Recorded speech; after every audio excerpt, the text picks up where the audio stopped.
9 करोड़ से अधिक लाभार्थी किसानों के खाते में जमा हुए 18,000 करोड़ रुपए। प्रधानमंत्री ने वीडियो कॉन्फ्रेंसिंग के जरिए पीएम किसान सम्मान निधि के तहत किसानों के खाते में ट्रांसफर किए पैसे।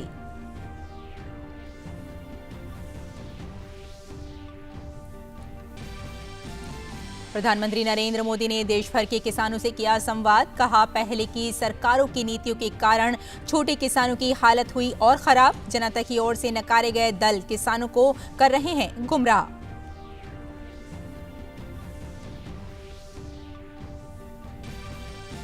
केंद्र सरकार का देश भर के किसानों से नए कृषि सुधार कानून पर व्यापक संवाद। दिग्गज मंत्रियों ने दोहराई किसानों के प्रति सरकार की प्रतिबद्धता। प्रकाश जावड़ेकर ने चेन्नई में कांग्रेस पर लगाया किसानों को गुमराह करने का आरोप। कहा, भाजपा के प्रति लोगों में लगातार बढ़ रहा है विश्वास। भारत रत्न पूर्व प्रधानमंत्री अटल बिहारी वाजपेयी जी की जयंती आज। सदैव अटल समाधि पर राष्ट्रपति और प्रधानमंत्री समेत कई मंत्रियों ने दी अटल जी को श्रद्धांजलि। प्रधानमंत्री ने एक किताब का भी किया विमोचन। देश भर में आज मनाया जा रहा है सुशासन दिवस। अगले सप्ताह से 4 राज्यों में कोविड वैक्सीनेशन से पहले शुरू होगा ड्राई रन। 2360 प्रशिक्षकों के लिए परीक्षण का आयोजन। 7000 से अधिक जिला प्रशिक्षुओं ने ली ट्रेनिंग।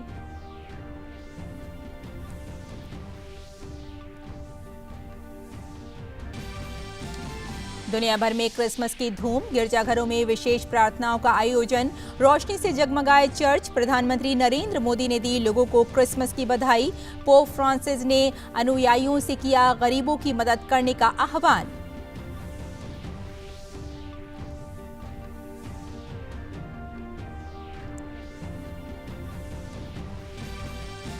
और मेलबर्न में कल खेला जाएगा भारत ऑस्ट्रेलिया के बीच दूसरा टेस्ट। विराट कोहली की जगह रहाणे संभालेंगे टीम की कमान। शुभमन गिल और मोहम्मद सिराज करेंगे टेस्ट करियर की शुरुआत। 4 मैचों की सीरीज में ऑस्ट्रेलिया 1-0 से आगे। नमस्कार, हिंदी समाचारों में आपका स्वागत है। मैं हूं आपके साथ रेशमा फारूकी। आइए विस्तार से अब खबरों की नजर डालते हैं। किसानों की खुशहाली के लिए केंद्र सरकार लगातार कई योजनाओं पर काम कर रही है। इसी कड़ी में आज प्रधानमंत्री नरेंद्र मोदी ने वीडियो कॉन्फ्रेंसिंग के जरिए पीएम किसान सम्मान निधि योजना की अगली किस्त जारी की। पीएम ने एक बटन दबाकर 9 करोड़ से अधिक किसान लाभार्थियों के खातों में 18,000 करोड़ से अधिक की राशि ट्रांसफर की।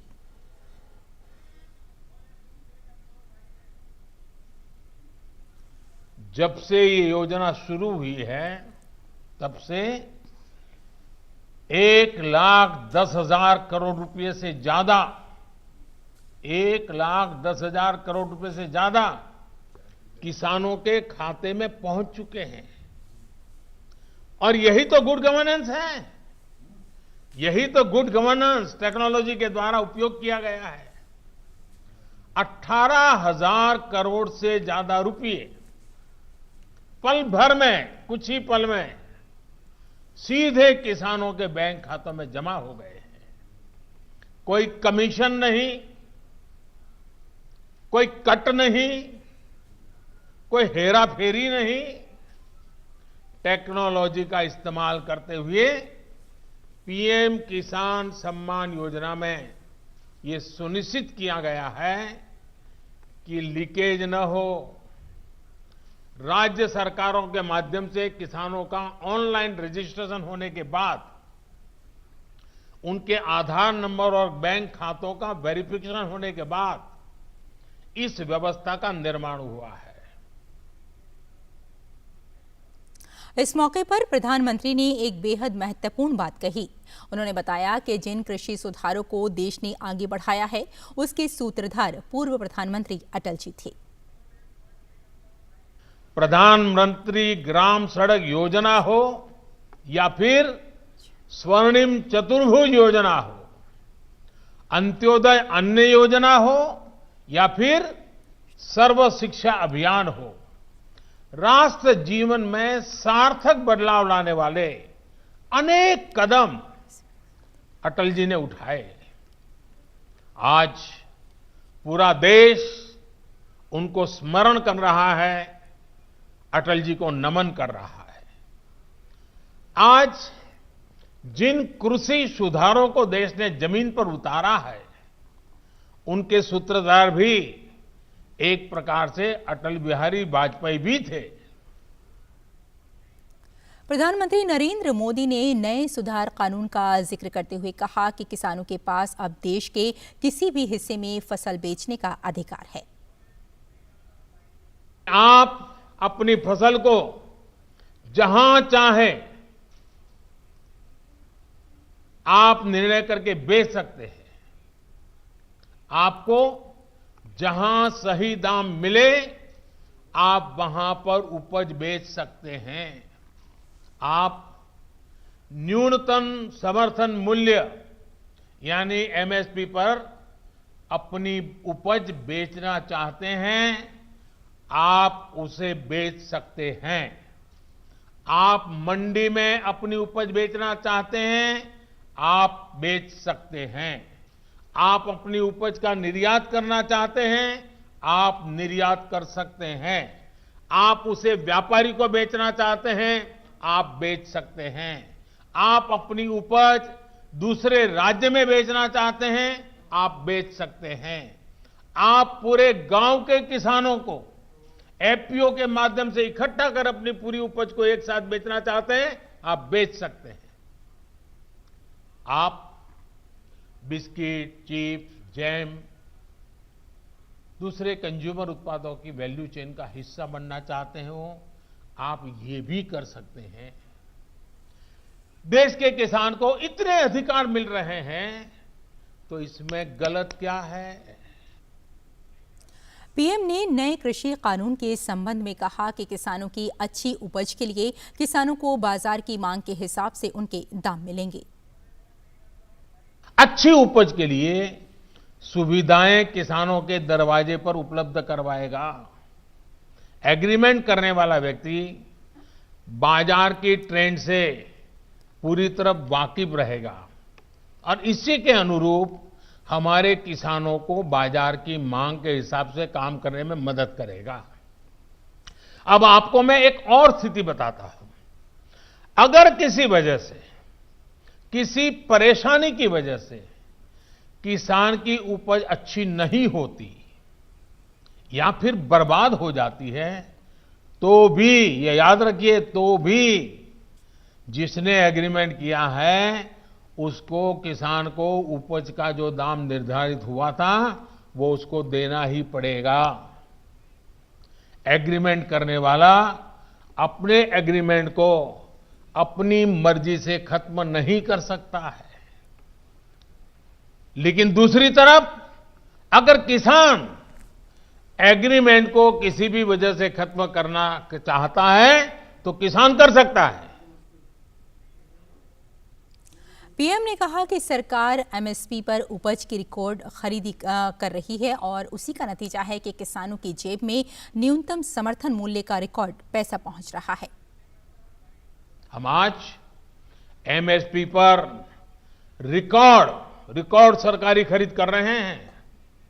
किसानों की जेब में एमएसपी का रिकॉर्ड पैसा पहुंच रहा है। जो आज किसानों के नाम पर आंदोलन कर रहे हैं, वो जब उनका समय था तब चुप मार करके बैठे हुए थे।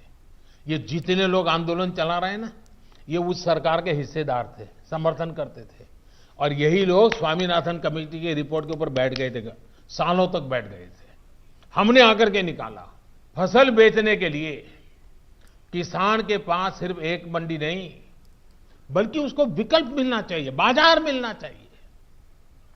हमने देश की 1000 से ज्यादा कृषि मंडियों को ऑनलाइन जोड़ा। इनमें भी 1 लाख करोड़ रुपए से ज्यादा का कारोबार किसानों ने कर दिया है। छोटे किसानों के समूह बने ताकि वो अपने क्षेत्र में एक सामूहिक ताकत बनकर काम करे। आज देश में 10,000 से ज्यादा किसान उत्पादक संघ एफपीओ बनाने का अभियान चल रहा है। उन्हें आर्थिक मदद दी जा रही है। गांव के पास ही भंडारण, कोल्ड स्टोरेज, इसकी आधुनिक सुविधा कम कीमत पर हमारे किसानों को उपलब्ध हो। हमारी सरकार ने इसे भी प्राथमिकता दी। पीएम ने पूर्ववर्ती सरकारों को किसानों की खराब हालत के लिए जिम्मेदार ठहराया और कहा कि 2014 में केंद्र की सरकार बदलने के बाद से किसानों की हर छोटी बड़ी दिक्कत का ख्याल रखा जा रहा है। जो इतने वर्षों तक सत्ता में रहे, उन्होंने इन किसानों को अपने हाल पर छोड़ दिया था। चुनाव होते रहे, सरकारें बनती रही, रिपोर्ट आती रही, आयोग बनते रहे, वादे करो भुला दो, करो भुला दो, यही सब हुआ। लेकिन किसान की स्थिति नहीं बदली। नतीजा क्या हुआ? गरीब किसान और गरीब होता गया।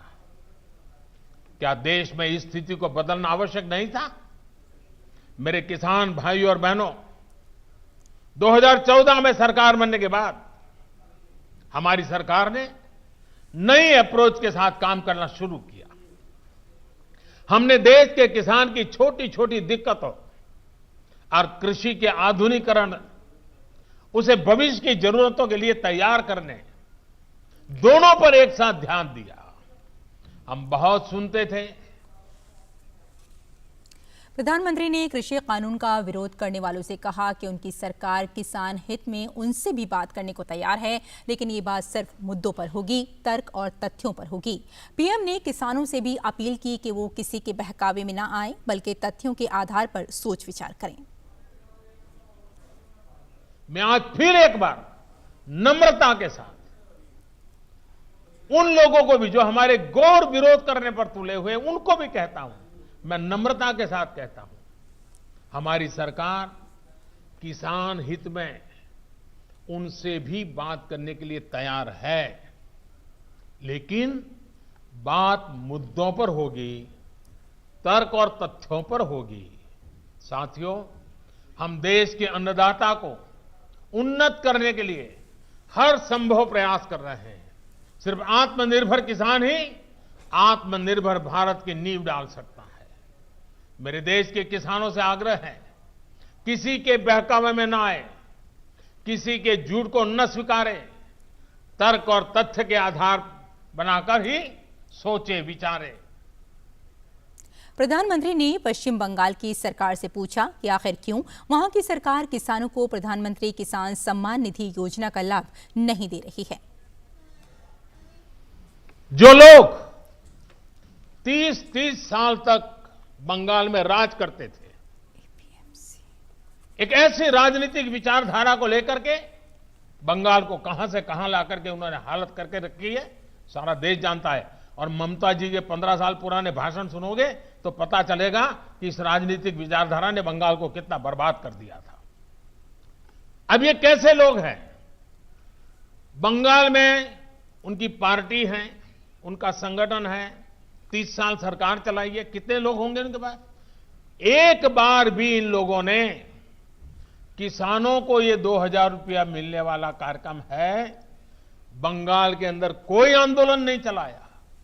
अगर आपके दिल में किसानों के लिए इतना प्यार था, बंगाल में आपकी धरती है, तो आपने बंगाल में किसानों को न्याय दिलाने के लिए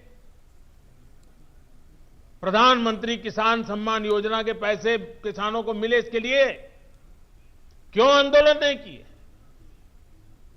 क्यों आपने कभी आवाज नहीं उठाई? और आप वहां से उठ करके पंजाब पहुंच गए, तब सवाल उठता है। और पश्चिम बंगाल की सरकार भी देखिए, अपने राज्य में इतना बड़ा किसानों को लाभ, 70 लाख किसानों को इतना धन मिले,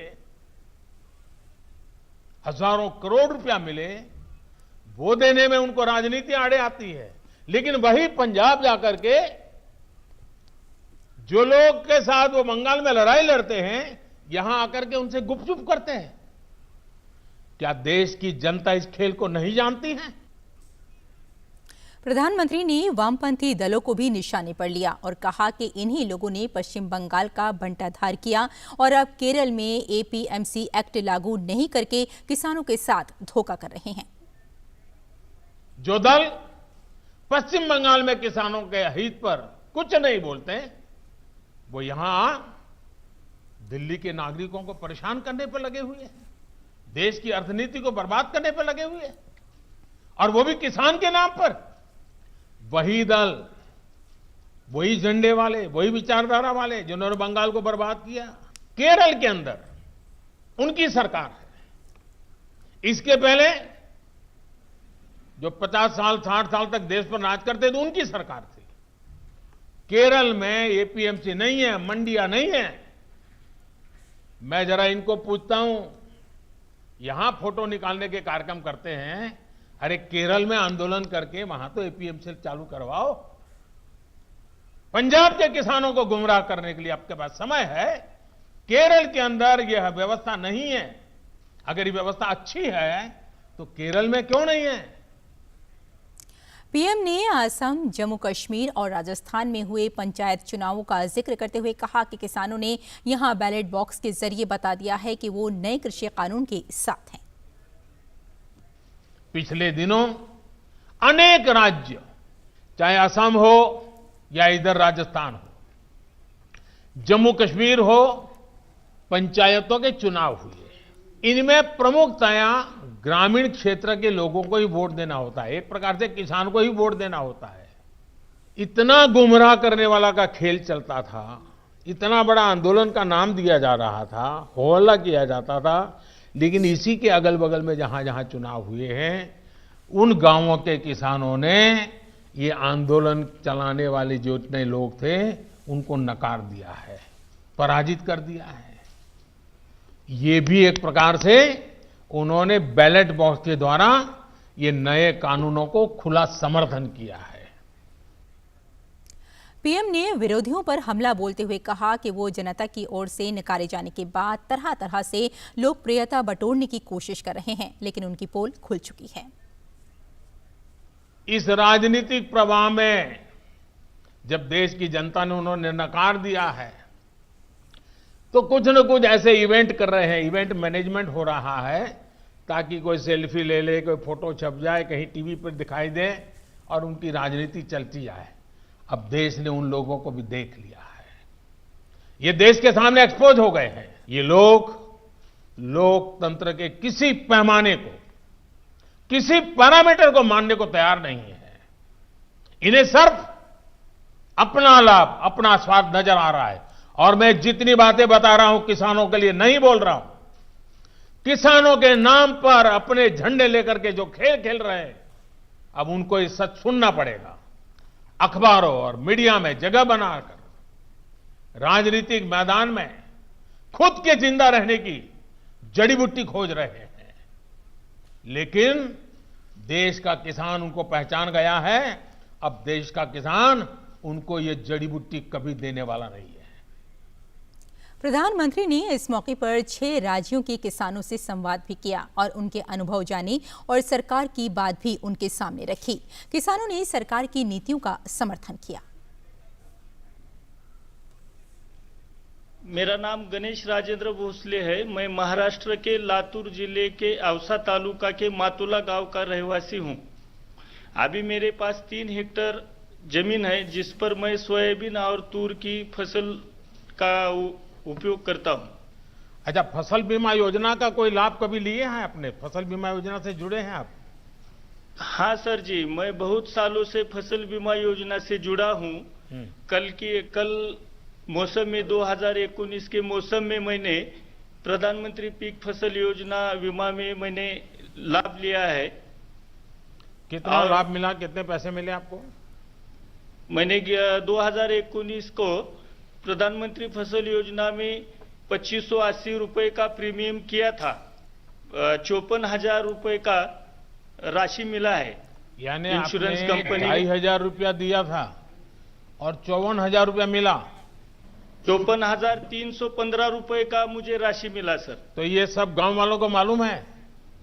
सब किसानों को मालूम है सर। तब अब सारे किसानों का मन तो करता है कि फसल बीमा लेंगे।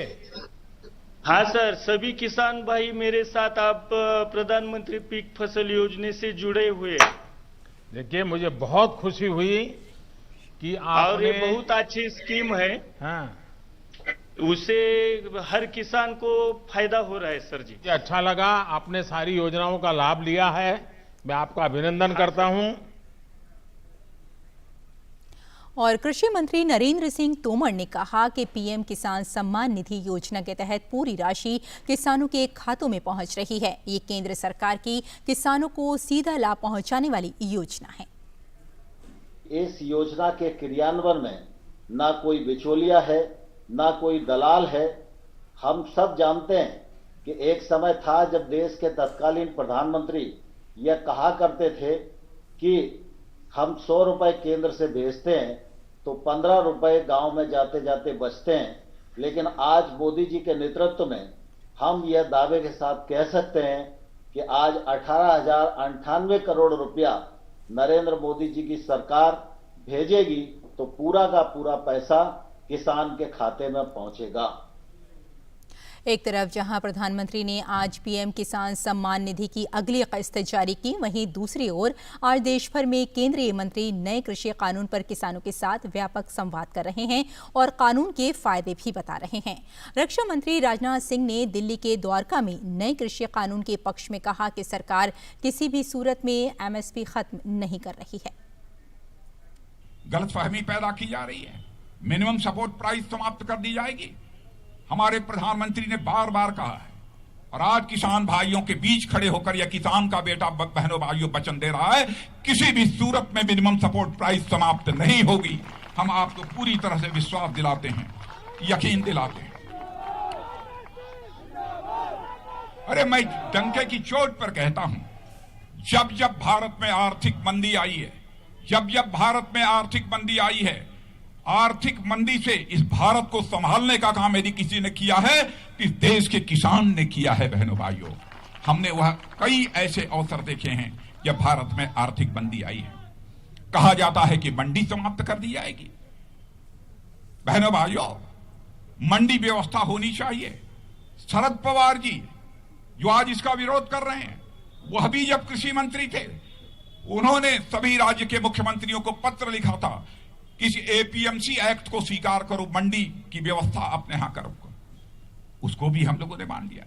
इतना ही नहीं, आप अपना माल कहीं भी बेचना चाहो, यह आजादी देने का काम भारत के इतिहास में पहली बार यदि किसी ने किया है तो इस एक्ट के माध्यम से हमारे प्रधानमंत्री ने किया है। बहनों भाई, केंद्रीय गृह मंत्री अमित शाह ने दिल्ली के महरौली में किसानों को संबोधित किया और कहा कि एमएसपी पहले की तरह ही जारी रहेगी। विपक्ष के नेताओं के पास कोई मुद्दा नहीं, एक कोरा झूठ फैला रहे हैं कि एमएसपी बंद होने वाली है। प्रधानमंत्री ने स्पष्ट कर दिया है, आज मैं फिर से स्पष्ट करना चाहता हूं किसानों के सामने, एमएसपी थी, है और हमेशा के लिए रहने वाली। सालों से किसान की मांग थी कि एमएसपी का दर अपना जो खर्च है कृषि उपज का, उससे 50% होना चाहिए, 1.5 गुना ज्यादा होना चाहिए। 70 साल तक किसी ने इस मांग को पूरा नहीं किया। नरेंद्र मोदी ने 2014 से 19 के बीच में एमएसपी की लागत, किसान की लागत से एमएसपी का भाव 1.5 गुना कर किसानों को बहुत बड़ी राहत देने का काम किया। और चेन्नई में सूचना और प्रसारण मंत्री प्रकाश जावड़ेकर ने कहा कि देश ने भाजपा और नरेंद्र मोदी की सरकार में भरोसा जताया है। हाल ही में हुए जम्मू कश्मीर और हैदराबाद के स्थानीय निकायों के चुनाव में भाजपा की प्रचंड जीत इसका गवाह है। The largest party of Jammu Kashmir is now BJP. It has won more number of seats than any other party. It has got record number of votes. Gupkar Alliance and Independent totally is taken together. BJP is still more than that. And Congress has lost badly. Hyderabad, you have seen we had 4 corporators. Now we have 48 corporators. BJP is rising. Congress, the TRS has come down, and Congress has also come down to 1 seat. Their president has resigned. तो इस bulletin में इतना ही। अनुमति दी, नमस्कार।